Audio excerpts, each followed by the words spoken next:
It's now time for the political analysis of Fromm and Fuller. Al Fromm, former political advisor to President Bill Clinton, and Craig Fuller, former political advisor to President Ronald Reagan and George H.W. Bush. Good morning, all.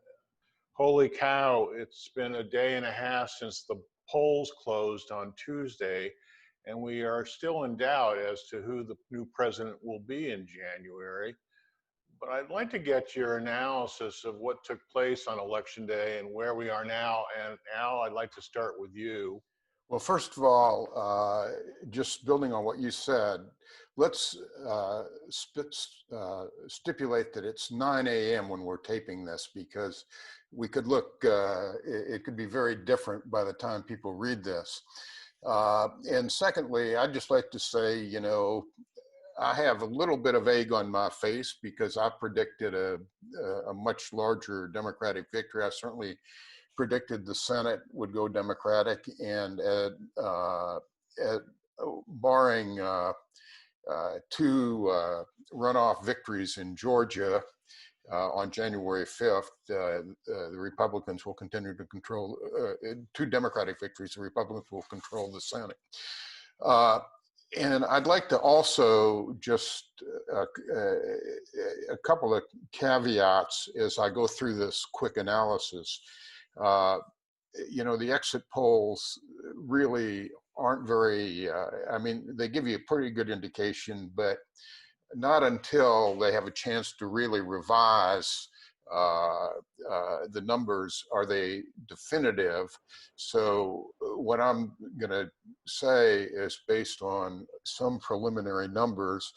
And the other thing about this election is that it's been counted in unusual ways because of the different kind of categories of voters. I mean, for those people who stayed up late on election night, you probably had one impression and then of what was going to happen, and then when you woke up yesterday morning, you had a very different view, and that's just the way, because of the way they count votes. I think that Joe Biden will win. I think I had a long conversation yesterday with some of the data people for the Biden campaign, and then talked to some of my old friends who are maybe even a little more reliable, be a little more objective in some of the states. And I think just as we saw in Michigan and Wisconsin, you'll see Joe Biden poll ahead in Pennsylvania today.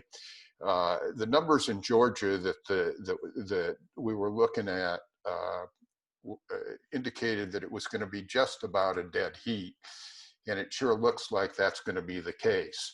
I think when they did their projections, it came out that there was going to be 1,000 vote difference one way or the other, and that may be the case, even though I think Biden actually in the actual vote was running a little bit ahead. The two big states in the West, Arizona has this unusual way of counting votes.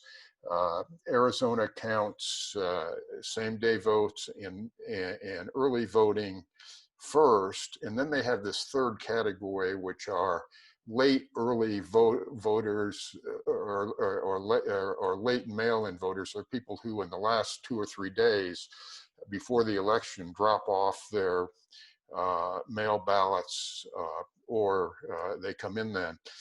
And what it looks like is that Trump's going to tighten, but that probably, if you look at past patterns, that Biden will hold on. Senator Sinema, for example, lost the first two categories and won her election 2 years ago on the third. Nevada, again, has a lot of votes out, but they seem to be mostly in Clark County. So let me just quickly give you some thoughts. One, it was obviously closer than expected. Turnout was high, which was great. the country is enormously divided. You know, you have to look at this and say, this is basically a larger version of what happened in 2016. I mean, because Trump's victory, I mean, Hillary won by what, a little over 3 million votes. Biden is ahead now by about 3.5 million. It probably will go to 4, maybe even 4.5, because California and a lot of the big states that are pro-Biden cut off their counting at about 70% of the electorate. So that would probably come in. But the division is in the country is enormous, and it's not very different than it was. Republicans came home. Everybody expected that the Republicans, a lot of Republicans, maybe 4 or 5% of them more, would vote for Biden. That wasn't the case. They came home. Biden won independents. Trump won them last time. They were a smaller group, at least in the preliminary exit polls, but Biden won them, so that helped him expand a little bit. The gender gap was about like it was last time. The interesting thing is Biden won women, but he won them by the same percentage that Hillary did. And so, you know, all this talk about an enormous 30-point gender gap, it was 13 points, at least in the early exits, and it was 13 points last time. Biden did do better among men. The suburbs expanded. They were a much bigger part, about 5 or 6% higher part of the electorate. And last time Trump won them narrowly. This time Biden won them narrowly, and that was a big difference. Interestingly enough, for all the talk about the college-educated voters, at least the preliminary vote showed that there were more college-educated voters are a higher percentage of the electorate in 2016 than they were this time. And then just a couple of quick other things. There were more seniors, and Biden did a little better, but Trump still won them. And there were a little bit fewer younger people. And finally, you know, if you look at that Biden did a little bit worse than Hillary, actually, among people of color, blacks and Hispanics, but he did a little bit better among whites. And the other thing is that the thing that the electorate was only 65% white this time, which is a drop of 6 points. And so some of the things we've talked about in the past about the changing electorate and what that will eventually mean for the politics of the country continued, but this was sort of, again, you know, an election that reflected the country hasn't quite made the change to the new electorate in the more diverse country. Now, those are quick observations. I'm sorry I couldn't give you more numbers, but I don't trust them well enough. Craig, holy mackerel, what's your take on all this? You know, first of all, I think if there was any clear winner in the election yesterday, it's the American voter. You know, it was extraordinary that so many people voted in difficult times, coming out to the polls yesterday, or voted early throughout the country. And I think that that's something we ought to, you know, pay attention to and applaud. So yeah, our projections a week ago were a little different, but on the other hand, we weren't altogether off. Both Al and I said a lot of this was going to come down to voter turnout, and remarkably, we were certainly, with respect to Joe Biden, we were correct. He turned out an historic number of voters for his side. But what is remarkable is so did Donald Trump.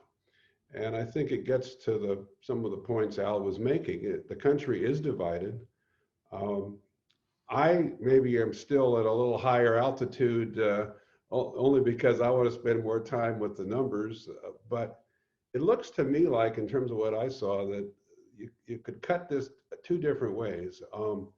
Clearly, one is urban, suburban, and rural. And a rural voter in America looks to me like an individual who's still pretty dissatisfied with Washington and wants a crusader at 1600 Pennsylvania Avenue, whether they like the style or not. They want somebody who's going to fight for them. My long-held view is that a lot of these attitudes in rural America got put in place way back, a decade ago now, more than a decade ago, with the economic downturn. And for many, the recovery is not something that they have seen or their children don't see, and they're very frustrated, and they do not think Washington understands their problem. And they were not going to turn to somebody who's a good and decent person, but of Washington, in Joe Biden. So they went for Trump, and they went for Trump in a large way. The suburban voter maybe is not as hard over solid for Democrats, but clearly I think moved to Biden. And the urban voter is looking for a president who understands their problems, and I think they felt, and where we see these races now closing, it's with these urban votes coming in. The other way to cut it, and this was more from a poll that was taken of voters just before the election, but it was between the COVID virus and the economy. And for people who are most concerned about healthcare and the virus, they definitely tilted to Joe Biden. For somebody who was interested and concerned about really getting the economy going, in spite of the virus being out there, they were for Trump. And I think part of what we're dealing with in this country is a huge frustration, pent up demand, if you will, for a return to normalcy, a return to economic activity. And while some of us may argue that's not possible until we get the virus under control, for many, they're just restless, and they see Trump as somebody who's going to somehow push through this. So it is a remarkable election. I do think if Biden ends up winning, that the way in which he campaigned gives him the ability to pull the country together. I am much more, and have always been, somebody who kind of respects leaders more than parties. And I think what the country needs more than anything else is a leader that can deal with both the virus and the economy and bring people together. But it's tough, and it is still divided, to be sure. A Republican-controlled Senate would give a President Biden certain kinds of frustrations, but it would also cause him, I think, to stay more in the middle, and it would push aside some of the more liberal members of his party. But time will tell, and I think that while I wish this was going to be over sooner, and the American way is to get order something and have it delivered the next day, I think we're in for several more days and maybe a few weeks. And honestly, President Trump has the right to test the system. Ironic in that he was the one who wanted to know the results on election night, but he clearly is going to test the system. And I will say that when you see these people who are counting the votes, opening ballots, running these county election boards, you have to have great respect for them, because they've been working tenaciously around the clock to get this decided. So I hope it gets decided soon. But it was election like no other, as we said. Al Fromm, Craig Fuller, thanks a lot. Talk to you soon.